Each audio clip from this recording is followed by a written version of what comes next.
kulanti wanaagsan daawadayaal waxaad ku soo dhawaataan barnaamijka xog iyo xaqiiq oo mar walba aan ku martiqaadno dadka saameynta ku dhexleh bulshada Soomaaliyeed si ay ugu bidhaamiyaan in sheekooyinka ku gadaaman sooyaalkooda qofeed iyo weliba qadooyinka ay usoo tagnayeen. Toddobaadkan waxaa barnaamijka marti ugu ah wasiirka wasaaradda deegaanka iyo isbeddelka cimilada goboleedka Jubbaland mudane Caydiid Salebaan Xaashi waxaana inoo bidhaamin doona hadduu yahay idmo sooyaalkiisa qofeed iyo sheekooyinka ku gadaaman inta barnaamijka ugu socdana inahaas ay inoo bidhaamin doonaan bilaahi soo dhawow saacad wasiir magacaygu Axmed Baqay kuna soo dhawow barnaamijka xog iyo xaqiiq Jubbaland. waad mahadsan tahay Axmed aad baad mahadsan tahay waxaa jira qof weyn haddii la yiraahdo sooyaalkaaga nololeed ama taariikhdaada ka waran inta badan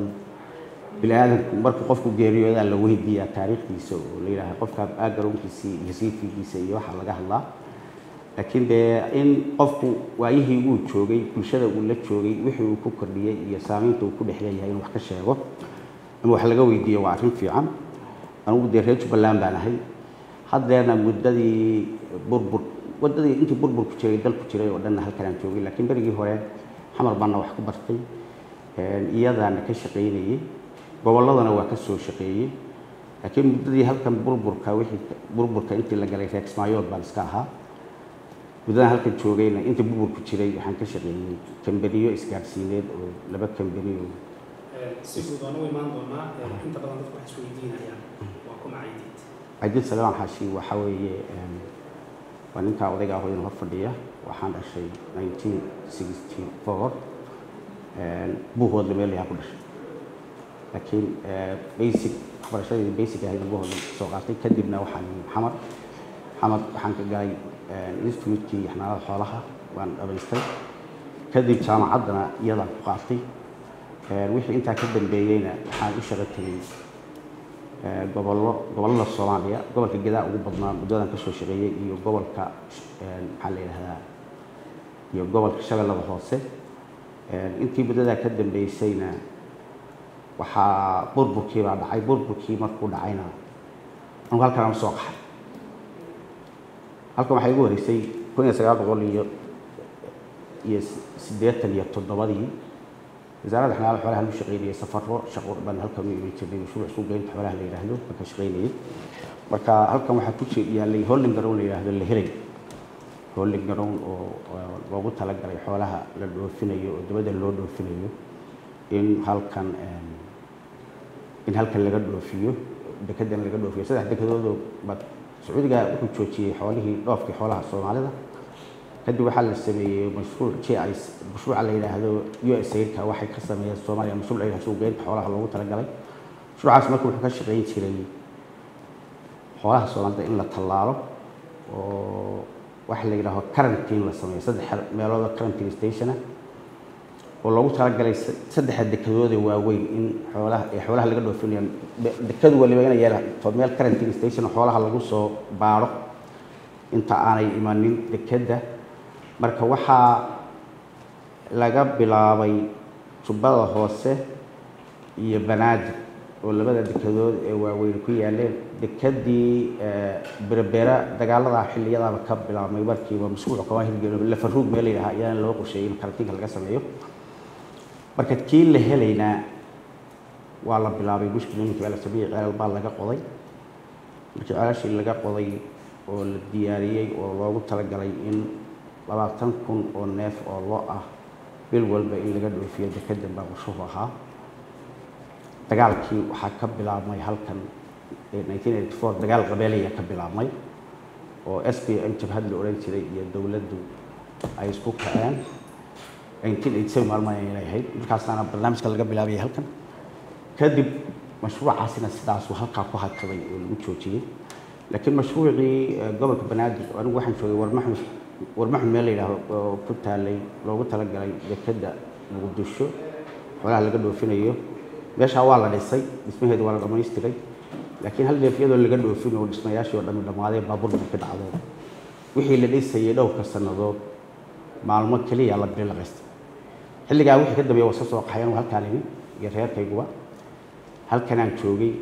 halkan dadkii halkan joogay baan ka mid ahaa muddadii burburkii halkan aan joogay iyo dagaal baan u kala iskaga jiray waxa aan sheegi karo oo shaqo ah oo aan ka qabtay deegaanadan mar aan hay'ado u shaqeynay waa jirtay laakiin waxa ugu weynaa hal abuurka marka laga hadlo labada company oo isgaarsiinta oo aan ka shaqeeyay oo midna shirkadda Nation Link bay shirkadda Nationka halkan ilaa meesha la yiraahdo Doobley baan ka dhisnay xarumo dhexda meeshan hadda janaac Cabdalle la yiraahdo birta dheer loo bixiyay tawrka aan dhisay linki wuxuu ahaa isku xiran afmadow iyo halkan baa la isku xiriyay waxa satellite la dhigay meesha la afmadow sababtuna waxay ahayd Olympic meel la yiraahdo halkan kambeynigii Olympic baa halkan dagaal ka dhacay waradii isbaahaysiga waxa jawaab burisay kadibna waxaa la isla gatay ganacsatada shirkadda Nation maalgashatay in satellite-ka la dhigo afmadow kadibna halkan linki lagu yimaado afmadow markaa laba linki baa ka baxay midna halku imanayay midna waqaani area meelahaas towerka laga dhisay Doobley baa la geeyay xarunta kale xaruntan Kismaayaan ugu qaabsanaa marka janaac Cabdalle iyo halkan waa 60 kilomitir 60 kilomitir baa towerkaas birta dheer loo bixiyay ka dhisnay wuxuu isku xidhayay afmadow iyo Kismaayo oo waxa ku xidhnaa raadiyayaal microwave la yiraahdo back to back la yiraahdo is akhriya marka satellite-ka afmadow yaala raadiye ku xiran oo daatada ka soo qaadaa jira mid kale oo daata ku xiran janaac Cabdalle oo kaasi daatada u soo gudbiyaa jira halkan xaruntan bay ku xiran yihiin mid ku xiran ku soo shubaa daatada ku soo shubaa sidaas aan ku keenay kadib waxaan hirgelin waxaan la kulanay xilligii Twin Towers la qarxiyay qarxii Twin Towers ka dib u dhigay hor u kicii kambeynigii aan wadnay oo waqti nagu qaatay dhowr bilood ah laakiin later on waa kicinay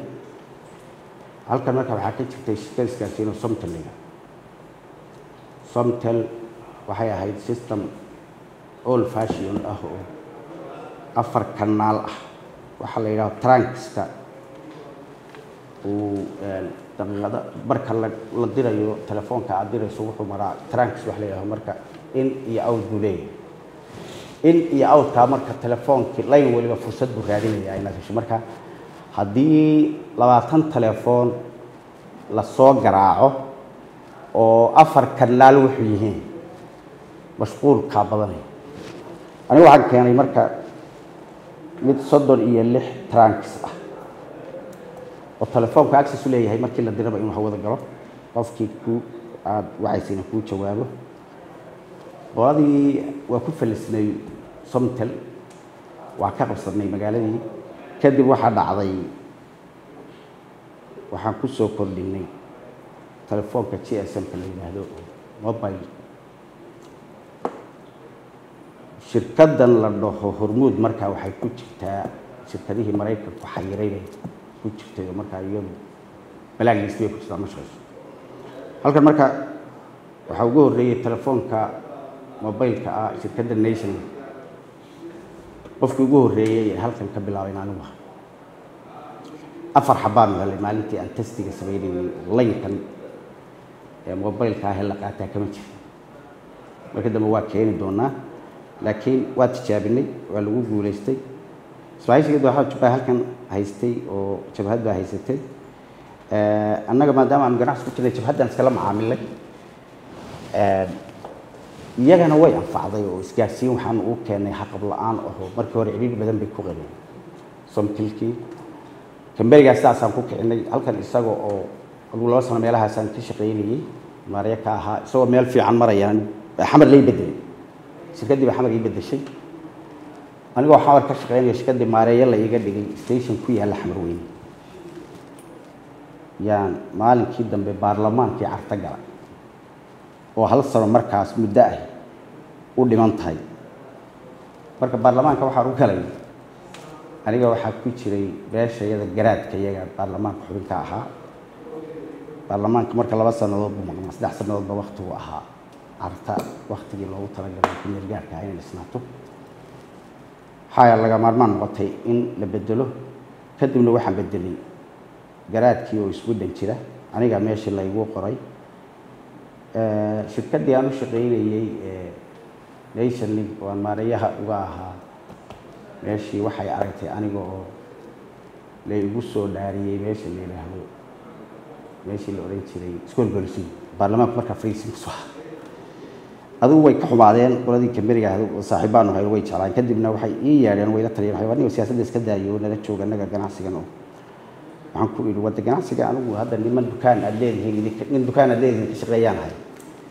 ana iska bolitigayo oo waxaan rabaa inaan mustaqbal siyaasadeed raadsadeen hal hal sidii ay ugu fasaxeen sidii halkaas marka aan qoladaas uga tagay aniga oo iska jooga Muqdisho qolad kale ila soo xiriireen oo kamberigan waamatal rabay inay sameeyaan waamatal marka imaaraadkan tagay kamberigan waamatal ana magac sameeyay meeshaasaan ka soo sameeyay shirkad kale oo isgaarsiin ah oo isugu jirta telefoon iyo internet markaas waqtigii xillibaanimo way dhamaatay oo shirkii waxa dhacay Imbagaati waxa lagu dhisay dawladda marka Imbagaati dawladda kale lagu dhisay Cabdullaahi Yuusuf dooranayo anigu waxaan joogaa Imaaraat waxaan dhisayaa kambaniga kale aan keenay halkan aan ka bilaabay satellite-kii baan fariisinay waxaan internet aan ka bilaabay internet xawaarihiisu sareeyo oo waxaan keenay aad u wanaagsan laakiin magaalo iska tabcaan way yahay internet-kana ma taqaano kadib waxaan sameeyay 45 computer baan keenay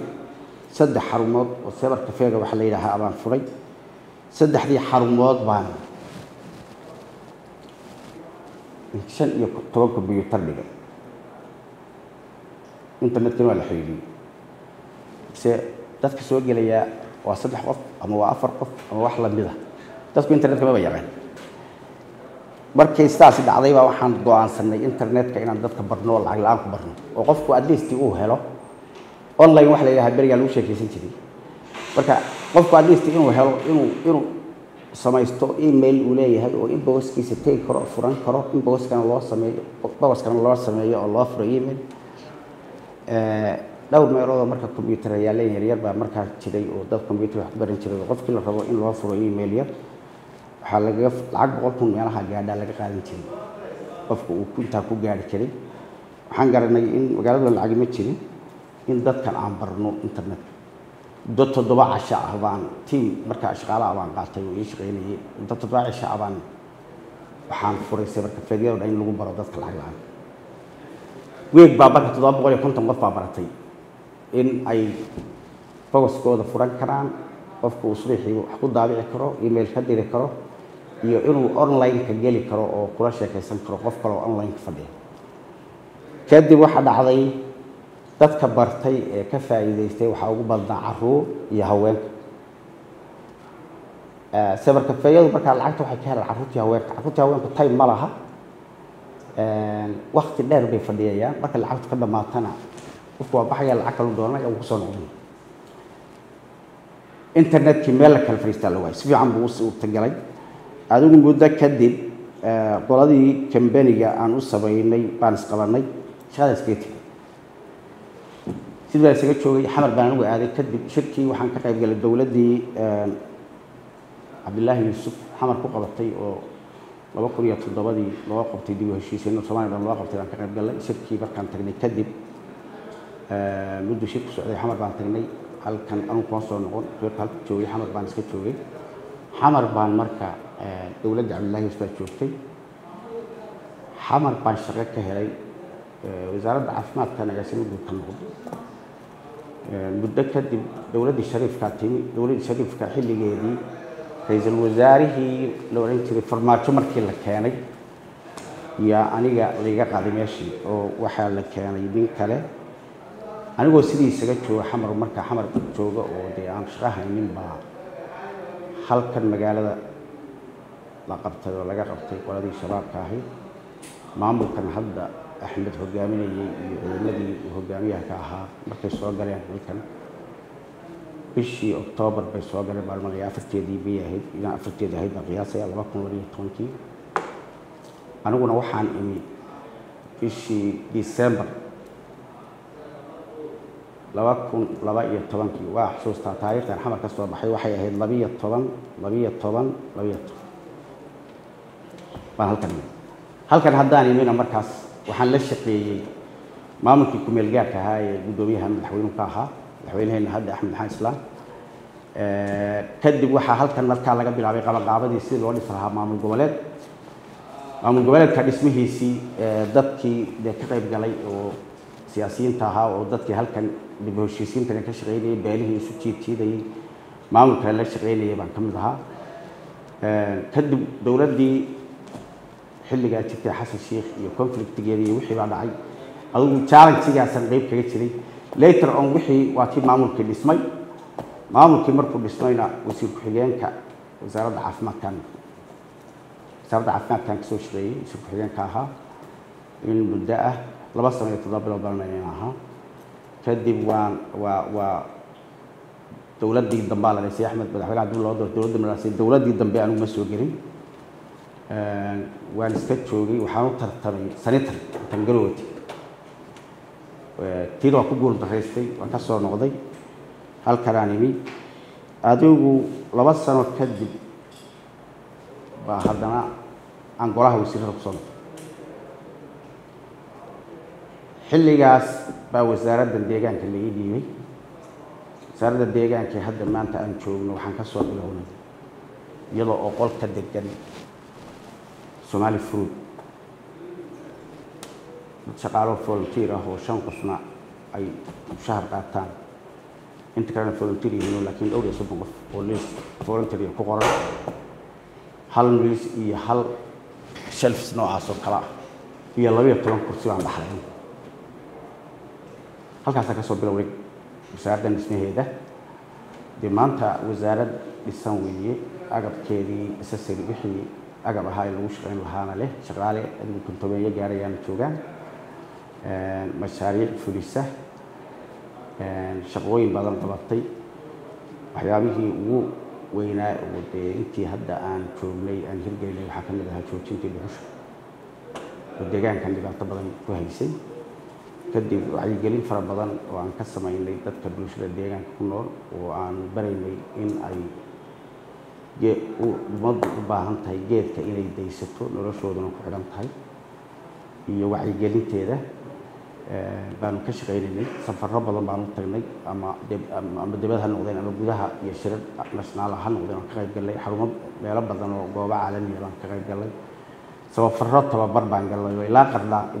meel la yidhaahdo dhahar oo aqoon kororsiyo oo shaqaalaha capacity-gooda ku dhisaynay wasaaradda maanta stage fiican bay joogtaa deegaanka iyo dalxiiska ay ahayd dalxiiskii caqabad weyn baa ku timid oo wuxuu caqabad u noqday deegaankani waa deegaanka dalxiiska ugu sarreeya Soomaaliya goobaha ugu taariikhda badan leh ee dalxiiska hadday Jazaa'ir tahay jasiiraday leedahay Jubbaland aad ugu qurux badan waxay leedahay dhul baraha mara oo meesha la yiraahdo Sanguuni Equator ka maro oo Soomaaliya oo dhan baa looga soo dalxiis tagi jiray waxay cajiib ku tahay oo kale juqraafiga sida Ilaahay u sameeyay wabigani badda meeshu kaga daro waxaan u malaynayaa Afrikadan dhow inta meel waxa sidaas oo kale ah Johannesburg iyo South Africa iyo meelahaas adigu iyo Namibia iyo wadamada saas ay isu galaan bad biyaha macaan iyo bad badan ma jira laakiin magaaladan qura maaha biyaha macaan ee lakeska ahi tubada hoose ilaa 4 meelood bay badda kaga daran sida aan taariikhda ku hayo ma tagnin goobaha kale waxaa ku yaala bush meel la yiraahdo ama laga badan oo waqti dheer loo qorsheeyo inay noqoto park ama meel dalxiis oo hotel caalamiyan laga dhiso oo iman ajnabi oo Ingiriis ah sarfay gareeyay hotel caalami oo garoon diyaaradeed leh oo dekad leh oo park leh ay xayawaan ku galaan oo weyn bay u qorsheeyeen lacag $36 milyan oo dollar bay u qorsheeyeen markaas inay ku maalgashadaan waqti fog ah xabadar kama shaqeyn laakiin dawladda Soomaaliya lafteeda waa qorsheysnay beeshaasi inay taarget u tahay dalxiiska waliba xayawaanka ama duurjoogta kuwa halkan aan inaga Soomaaliya imaan oo mid nooc la yiraahdo haroole oo Kenya ka jira halkan aan imaada halkaas oo soo gala dalxiiska marka intii hadda aanu joognay dhow kambari ma loo yimid ajnabiga oo dhiman kambaniyada dalxiiska leh oo Mareykan, Boolandiis, Germany niman noocaas u jira dhamaantood waxay daleynayeen dalxiiska deegaankan iyo inay soo maalgashan lahaayeen laakiin dhammaan waxa haddana ku imanaysa caqabad xagga amniga ah oo security ahaan bay kalsooni dadku qaban ajnabiga ama ha noqoto ama kuwa Soomaalida ha noqoto intooda facilities kuna waa iska yaryahay waqtiga hadda aad aragteen Soomaalidu ganacsiga Soomaalidu kuma baraarugsana dalxiiska in la maalgasho isku dayday waxay gelin badan inaan ka sameeyno ama aan horumar maalgashi u sameeyo laakiin ma suuroobin waxa jira wadamo badan